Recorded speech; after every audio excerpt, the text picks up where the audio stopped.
Welcome to this explainer. Today we're jumping right into the sudden collapse of the US-Iran ceasefire, and we're going to unpack exactly how this breakdown is sending immediate, severe shockwaves straight into the global oil market.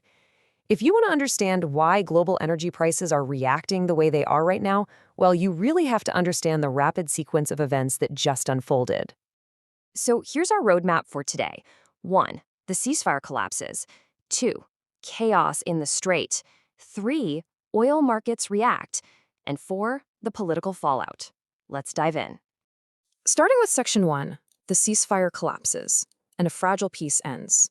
This escalation happened insanely fast. It brought a sudden and violent end to what was a very fragile pause in hostilities. Think about it. Just weeks ago, on June 17th, an interim memorandum of understanding was signed that brought a temporary halt to the fighting. But that peace utterly shattered this past Tuesday when 3 cargo ships were attacked.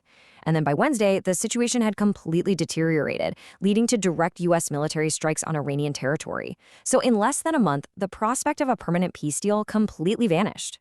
And this wasn't just some minor skirmish. The rapid escalation targeted highly specific strategic locations on both sides. The U.S. struck major southern coastal cities in Iran. We're talking about the vital port of Bandar Abbas and Sirik.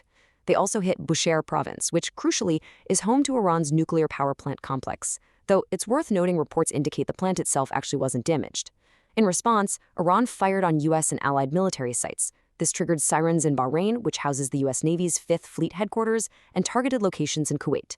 So what we're looking at is the most extensive exchange of fire between the two sides since that interim deal was signed. Moving on to Section 2, Chaos in the Strait, Contested Waterways. To understand why this matters globally, we have to look at the geography here, the Strait of Hormuz. It's literally one of the most critical, highly contested waterways on the planet. Millions of barrels of oil pass through this narrow passage every single day.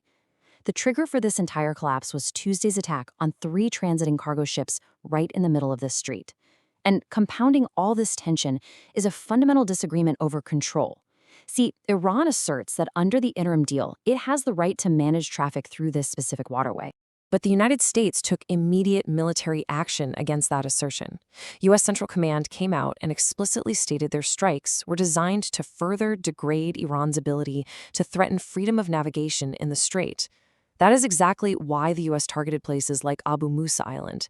It's one of 3 small islands that essentially provide the backbone of Iran's control over the area. Both sides are fiercely contesting who gets to control the flow of global commerce through this absolutely critical choke point. Which brings us to Section 3. Oil markets react. Economic shockwaves. So how does physical chaos in a vital shipping lane translate instantly into global economic instability? Well, beyond the military strikes, a massive immediate policy shift occurred that directly hit the energy sector. The U.S. Treasury officially and swiftly revoked a temporary sanctions waiver. Now, that waiver was the exact mechanism allowing Tehran to export its oil to the global market during the ceasefire. Pulling that waiver instantly rips a significant source of oil supply right out of a global market that is, as we know, highly sensitive to disruptions. And this starkly illustrates the economic domino effect. The moment that ceasefire collapsed and the sanctions waiver was revoked, Brent crude, which is the global benchmark for oil prices, jumped more than 5% in the blink of an eye. That spike pushed prices to nearly $80 a barrel. It just goes to show, when the Strait of Hormuz is threatened, the cost of global energy immediately skyrockets. The direct correlation here is undeniable. On one side, you have severe military actions, massive explosions hitting major port cities and provinces, housing nuclear power complexes. On the other side, the economic reactions are deeply intrinsically intertwined. As oil prices soared over 5% because of these supply fears, broader economic anxieties took hold, and that caused U.S. stock markets to fall. This localized instability in the Middle East is directly taxing global financial systems. And finally, Section 4, the political fallout, polarized responses. With global markets shaking and military forces engaged, the political rhetoric reflects a rapid return to deep conflict. Setting the tone for the U.S. response, President Donald Trump officially declared the ceasefire over. Taking to social media, he framed the U.S. strikes strictly as a direct response to the disruption of commerce. He stated it was in retribution for the ship bombings and warned that if it happens again, it will get much worse.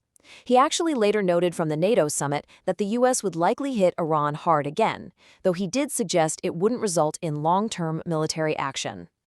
Meanwhile, the domestic political response in the U.S. was sharply divided. U.S. Senator Bernie Sanders offered starkly different commentary, openly criticizing the collapse of the peace agreement. He called it a reckless war based on lies, and argued that restarting the conflict after less than a month of a ceasefire won't make America stronger, but will only cost more lives and waste taxpayer dollars. And from the Iranian side, the stance is equally unyielding. Iran's parliament speaker, Mohammad Bagher Khalibaf, who, by the way, was actually a key negotiator in the talks aimed at a permanent deal, responded defiantly. He declared the era of bullying and extortion over, asserting simply and firmly that Iran will not fold. Now, all of these hardened political stances and fresh military strikes are occurring against a deeply charged, highly emotional backdrop. Right now, millions of Iranians are participating in multi-day funerals across Iran and Iraq for Supreme Leader Ayatollah Ali Khamenei. Khamenei was killed on the very first day of the U.S.-Israeli strikes that originally started this war. So this rapid resumption of hostilities is coinciding exactly with mass public mourning. It's adding intense internal pressure to an already explosive geopolitical crisis. Which leaves us with this final, absolutely critical question to consider as we wrap up this explainer. Given the completely shattered ceasefire, the deeply entrenched political positions we just looked at, and that immediate 5% shock to global crude oil prices, how long will the global financial consequences of this localized instability continue to be felt? Because as we've seen today, when a critical artery of global energy is under fire, the entire world pays the price. Thank you for joining me for this breakdown. Keep a close eye on the markets in those shipping lanes because this story, it is far from